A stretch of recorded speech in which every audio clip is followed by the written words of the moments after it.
বাঘের পায়ের ছোপ দেখে আমরা অজ্ঞান হয়ে গেলাম। আমার কাকা, ছোট কাকা অজ্ঞান হয়ে গেল। তো বিবির মাঝে নামে পরিচিত জেলেদের কাছে কেউ বলে দ্বীপচর, আর আনুষ্ঠানিক নাম হচ্ছে পুতনি আইল্যান্ড বা পুতনির দ্বীপ। এটা বিষাক্ত, এটার রস। এই গাছের আঠা যদি তাদের চোখে দিয়ে হয় 2 সেকেন্ডের ভিতরে চোখ পরিষ্কার, ঝকঝক হয় একদম। চশমা পরে তারা দেখবে, তারা সুন্দরবনে কোনো গাছের কোনো পাতা ফল ছেঁড়া যাবে না, না এটা খাওয়া যায় না, এটা পশুর ফল। মাছ কিরম হলো? বাচ্চা লোকজন। সবাইকে আমন্ত্রণ জানাচ্ছি, আশা করি ভালো আছেন। আমরা যে খালটি ধরে যাচ্ছি এই খালের নাম হচ্ছে মেহের আলী। এরপর আলোরকোল নামে যে জায়গাটি, সেই জায়গায় আমরা পৌঁছাবো। আমরা জামতলা থেকে রওনা দিয়েছি।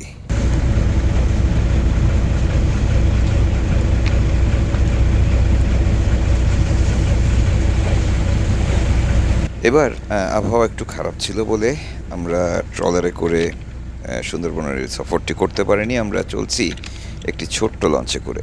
রুবেল, সুন্দর একটা সকাল দেখতেছি। হ্যাঁ, আচ্ছা, আমরা এখন যাচ্ছি কোথায়?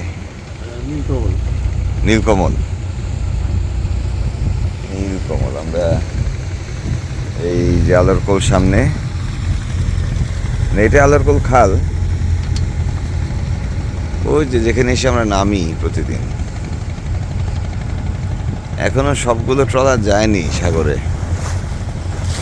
সেই জামতলা থেকে সকালে রওনা দিয়েছি, তারপর খেজুরতলা হয়ে আমরা আলোরকোলের যে মুখ, সেই জায়গায় এসে পড়েছি। মূলত এই জায়গাতেই আমরা সচরাচর আসি এবং এখান থেকেই চারপাশে যাওয়া আসা করি।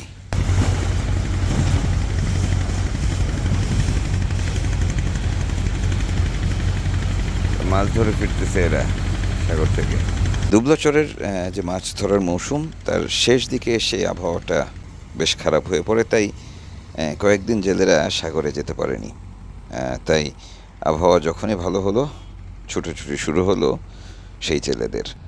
তাদের এখন কথা বলারও সময় নেই। যাই হোক, আমরা চলে এসেছি আলোরকোলের খালের ঠিক মোহনাতে। ডিমচর, এটা কুচিকালির ডিমের চর না, এটা হচ্ছে দুবলাচরের ডিমের চর। খালের মুখে চর পড়েছে আর আমরা আছি লঞ্চে। এই জায়গা দিয়ে বের হওয়া এখন বেশ কঠিন হবে। আগের জায়গাটা তো মনে আছে না ক্যাপ্টেন? রাস্তা চেনা আছে তো, বের হওয়ার রাস্তা? এই জায়গায় তো সমস্যা নেই, একটু কোনো সমস্যা নাই। সমস্যা নেই না, এখানে তো একটু পানি কম। ডানে কম, বামে ঠিক আছে। এখন ঠিক আছে? ঘুরে গেছে তো। হ্যাঁ, জোয়ারের কারণে। এই জায়গাটিতে আটকা পড়লে যে বিপদ হবে সেরকম নাই, তবে যদি সময় মতো আমরা ছুটতে না পারি সেক্ষেত্রে হয়তো 6 থেকে 12 ঘন্টা পর্যন্ত দেরি হয়ে যেতে পারে। মানে সেখানেই আটকা পড়ে থাকতে হতে পারে। মাছ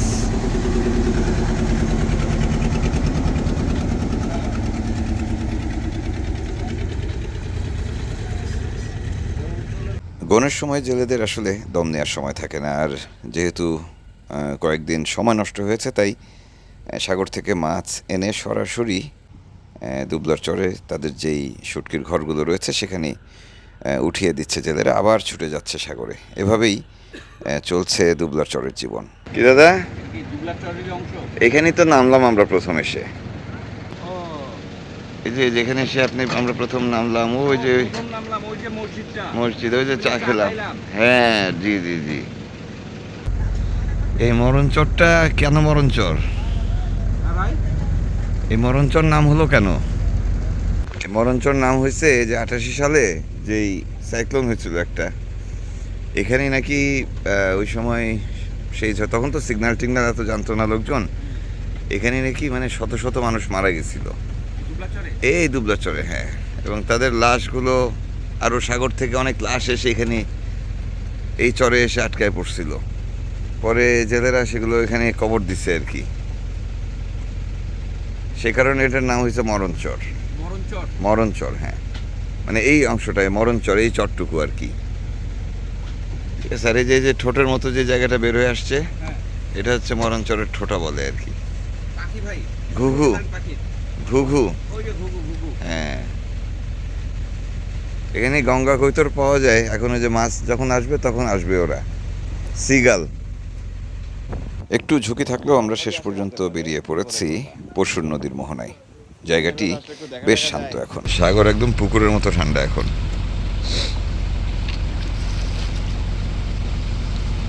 এরা মাছ পেড়ে ফিরলো। প্রতি বছর শীত মৌসুমে এই জেলেদের দুবলার চর ভিত্তিক কাজ কারবার করার অনুমতি দেয় বন বিভাগ নির্দিষ্ট রেভিনিউর বিনিময়ে। চলে প্রচুর কর্মযজ্ঞ। এই যে ট্রলারগুলো, এগুলো মাছ পরিবহন করে, বরফে করে খুলনা, মংলা এসব জায়গায় মাছ দিয়ে যায়। আমাদের লঞ্চের সারেং বেশ তরুণ তবে অভিজ্ঞ। উল্টো বাতাস, হালকা ড্যাপার আছে। উল্টো বাতাস সুবিধা না অসুবিধা? অবশ্যই অসুবিধা না। ড্যাপার দিবে, ড্যাপার হচ্ছে ঝামেলা, মাথা ভাঙা ঢেউ হইলে তো আর ঝামেলা হ্যাঁ। নেই। ও মাথা ভাঙলে, মাথা ভাঙা ঢেউ হলে সমস্যা নাই। না, ড্যাপারে ঝামেলা বেশি। তো সেরকম অবস্থা মনে হচ্ছে। না, আপাতত কোনো ঝামেলা না, ওয়েদার একবারে ভালো। একদমই ঠান্ডা। হ্যাঁ, আমরা ট্রলার নিয়ে রোলিংয়ের ঝামেলায় পড়ার অনেকগুলো কাহিনী আছে। তার মধ্যে একটা ঘটনা হচ্ছে নীলকমল থেকে বের হয়ে এপার আসা। ঠিক আছে, যার যেই রোলিংয়ে যেই চাপের মধ্যে পড়ছিলাম আমরা, এরকম চাপ বাইশ সাগরেও পড়ি নাই। এত ভয়ঙ্কর আগুন ধরাই দিছে। কি আমরা 2 ঘন্টার উপরে লাগছে আমাদের এপার আসতে। একবার আসি, বাড়ি খাই, ধাক্কা খাই, চলে যায়। আর একবার যেটা হলো সেটা হচ্ছে যে আইরো লাগলো ঢেউ, ডান দিক থেকে হাঁটু সমান পানি পার হয়ে গেল এক পাশ থেকে আরেক পাশে। ঠিক আছে, তো খুব হ্যাঁ, উল্টে যেত আর একটু হলে। লঞ্চের যাত্রী হয়ে গেলেন ভাই। হ্যাঁ, লঞ্চের কেবিন। এখন সামনে বড় পরীক্ষা আছে, নীলকমলে ঢোকা। না, নীলকমল ঢুকবো না। নীলকমল বাইরে দিয়ে যাবো হ্যাঁ, না? নীলকমল দিয়ে তো যাচ্ছি। না ভাই, কথা হয়েছে, আমরা কি বাইরে দিয়ে যাচ্ছি? ঠান্ডা আছে, অসুবিধা নেই। বাইরে কি বঙ্গবন্ধুর বাইরে দিয়ে নাকি ফাঁক দিয়ে? ফাঁক দিয়ে। পশুর মোহনা ধরে আমরা প্রায় পার হয়ে আসছি। ওই যে ওই পাশে যে বন দেখা যাচ্ছে হালকা দূর দিয়ে, এই পুরোটা হচ্ছে নীলকমল অঞ্চল, হিরন পয়েন্ট যেটাকে চিনি আমরা। এরপরে ওই যে একটা বয়া দেখা যাচ্ছে, দেখতে পাচ্ছেন? এই যে বয়া। এরপরে হচ্ছে যে খালটা দেখা যাচ্ছে আচ্ছা, ওইটার নাম হচ্ছে চান্দাবুনিয়া। চান্দাবুনিয়ার পরে হচ্ছে বইন্দে নামের আরেকটা খাল আছে। বইন্দে পার হলে হচ্ছে ওই পাশে আর পাঙ্গাসিয়া নদী।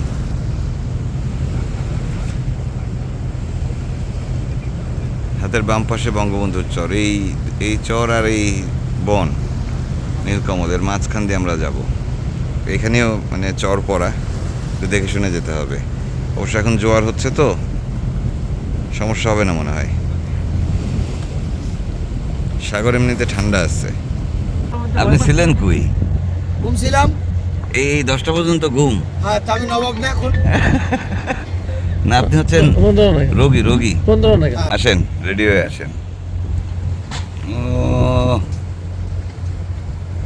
যা কালার আসছে রে নাজিম।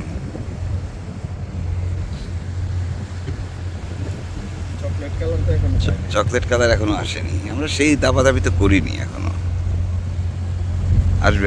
এই যে পুতনিতে যাচ্ছি আমরা, কালার বদলায় চলে আসতে হবে। কালার বদলায় যাবে, সমস্যা নেই। আমরা লঞ্চে করে এসেছি এবং বেশ মজাও করছি। তবে কোথায় জানি কিছু একটা নেই অবস্থা। অর্থাৎ আমরা বেলায়েত সর্দারের ট্রলারটাকে খুবই মিস করছি।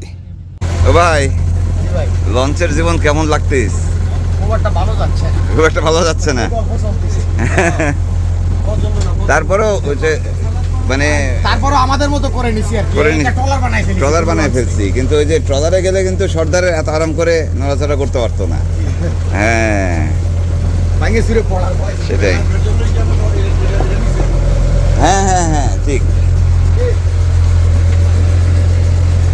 এদিকে কি অবস্থা? সবাই ভালো? ভালো সবাই তোমরা? তোমাদের খোঁজ খবর নিতে পারতেছি না। দুপুরবেলা কি হবে? পরে হবে যে আপনাদের মুরগি হবে, মুরগি, ডাল হবে আর আপনাদের সবজি। আচ্ছা এরপরে আমরা মাছ ধরবো, সেই মাছ খাবো রাতে। আমাদের লঞ্চটিও ছোট, সাথে যে ট্রলারটি সেটিও ছোটোখাটো, এবং এটি নিয়ে আমরা আসলে ঘোরাফেরা করব। যেটি বলছিলাম যে আমরা যে লঞ্চটি নিয়ে যাচ্ছি সেটি নিয়ে ইতিমধ্যেই সাগরের যে অংশটুকু সেটুকু পাড়ি দিয়ে ফেলেছি। আমরা চলে এসেছি প্রায় পুতনির দ্বীপের কাছাকাছি, এবং আমরা যেই লঞ্চটিতে চড়েছি তার নাম গাংচিল। ও ভাই, হ্যাঁ হ্যাঁ, খারি খারি মনে পড়ে। হ্যাঁ এই হচ্ছে পুতনির দ্বীপ। ত্রিকোণা না ইয়ে দ্বীপচর, দ্বীপচর বলে, বিবির মাঝেও বলে। বিবেন মাইদি। ওটা বিবির মাঝে না, এটা হচ্ছে বিবির মাঝে। বিবি মানে বেগম, হ্যাঁ বেগমের মাঝে। তো বিবির মাঝে নামে পরিচিত জেলেদের কাছে, কেউ বলে দ্বীপচর, আর আনুষ্ঠানিক নাম হচ্ছে পুতনি আইল্যান্ড বা পুতনির দ্বীপ। এই পাশটা হচ্ছে গরান গেওয়া বন, আর ওই সামনে চর কেওড়া আছে কিছু, এখানে প্রচুর হরিণ আছে। বাঘ মামার কথা আগে জানতাম যে নাই ভাই, একবার দেখা হয়ে ইয়ে বাঘের পায়ের ছোপ দেখে আমরা অজ্ঞান হয়ে গেলাম। আমার কাকা, ছোট কাকা অজ্ঞান হয়ে গেল। একদম তাজা পায়ের ছাপ ছিল এই দ্বীপে, দারুণ সুন্দর। অনেকদিন পর আসলাম। ওই সাদাটা কি দেখায়? হ্যাঁ, এই সাইডে যে খাল, ওই খাল তো চড়া পড়া। বেচান যদি ঝট্টর আসে এই খালে ঢুকাই দিলে আমরা নিরাপদ, তাহলে আরেকটু ঢুকে যাবো ভিতরে যদি দরকার হয়, আমরা নিরাপদ। কিন্তু সমস্যা নেই, এই জায়গাটা একদম নিরাপদ। সুন্দর মাঠ আছে, সেই বিছানা পাইতে। ও মামা নেই, মামা এখানে রেকি করতে আসে মাঝে বানর মাঝে। নেই, বানর অল্প, শুকর আছে, বানর নেই, টোটাল নেই। তাই না? হ্যাঁ না, বানর আমি দেখছি কিন্তু নেই। মামা থাকুক না থাকুক, আমাদের বড় নদী আর পাঙ্গাসিয়া থেকে পুতনি দ্বীপের ভেতরের এই ছোট্ট খালে ঢুকতে হবে। এটা পুরো সেফ না? দারুন দারুন দারুণ সুন্দর জায়গা। তাহলে এখন কি ঘুরে ফেলবো? হ্যাঁ ঘুরে ফেলাও ঘুরে ফেলাও ঘুরে ফেলাও। ওই সামনে নিয়ে ঘুরে ফেললো। এইখানেই ঘুরবে, কিনারে মাইরে দিলে এখানেই ঘুরবে। এখানে পরীক্ষা দিতে হবে কি কি কি মঞ্জু ভাই একটু ওর সাইডটা তো এই জায়গাটা দেখতে দিতে হবে। এনে সরো সরো সরো সরো সরো সরো একটু পিছনে সরো, দেখতে দিতে হবে। ফেলবো জায়গা হাতের উপরে। ঘটনা হয়েছে ঝাল পাতা। হ্যাঁ এটা তো বাঘ না, একটু তো মারবে। কিনারে ধরতে হবে কিন্তু। লঞ্চ ঘুরে নিচ্ছি আমরা, সুন্দর জায়গা। এই ওই সিলিন্ডার ডাক দাও, একটা ওই চিকন দড়িটা নিয়ে ওখানে কিনারে ধরতে হবে। ভাই ও কি টলার চালায় ঘুরে দেবে নাকি? তাও হয়, তা লাগে ভাই না। টলার চালায় একটু ঘুরে দাও। আরে তা লাগে না, তো দড়ি ধরা লাগবে। লাগবে না, ওই পাশটা ধরে। তুমি তোমার টলার ধরে নাও। আচ্ছা এই সাইডে তুমি পিছনে টলার সামনে আনতে হবে। হ্যাঁ ওই তো ওইটাই। টলার পিছনে রাখা যাবে না। পরে দেখা গেল আমরা টলার বের করতে পারলাম না। ও হ্যাঁ, না বের করতে পারবে, এখন তো জায়গা আছে। না না বাদ দাও। আমরা একটি বড় নদী পেরিয়ে এসেছি। পশুরের পরে যে নদীটি ছিল সেটির নাম হচ্ছে আরপাঙ্গাসিয়া, এবং পুতনির দ্বীপ আরপাঙ্গাসিয়া নদীর মোহনায় বঙ্গোপসাগরে একটি ছোট্ট দ্বীপ। এখানে আছে প্রচুর গাছপালা, বাইন গাছ, গাওয়া গাছ। সারা বাংলাদেশে আর কোথাও। ওই যে সুন্দরী, এই যে বীজ, এত সুন্দর বীজ আর বাংলাদেশে। সুন্দরী ওটা না ভাই? হ্যাঁ। কিনারে একটা দড়ি ধরতে হবে তো। ভাই ফুল আসছে কিসে এটা? কোনটা? এটার মধ্যে হবে। না না, এটা হচ্ছে গরান। ঘুরবে না কিন্তু। জি? মাটি লেগে গেছে, জল পাই গেছে। হ্যাঁ? কি সুন্দর। ওই গাছটায় দললি হচ্ছে, ওই গাছটায়। মোটা গাছে, এই সামনে দিকে, আর ওই দিক যাই, হ্যাঁ? শুধু না, মুন্না বুঝাও। গেওয়া ওইদিকে।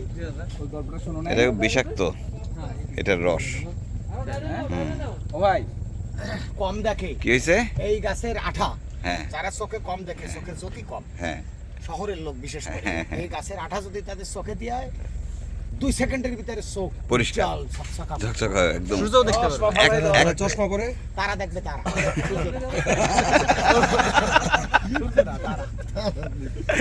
দিনের বেলায় তারা।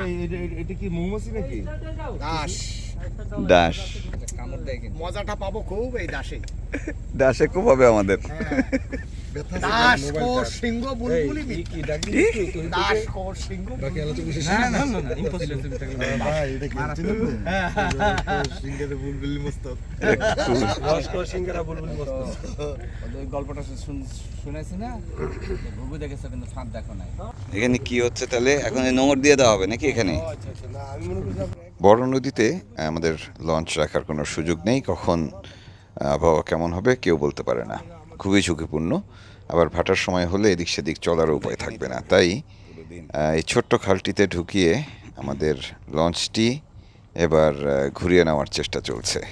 এমনিতেই ঘোরানো সম্ভব নয়, কারণ খালটি লঞ্চের তুলনায় বেশ ছোট।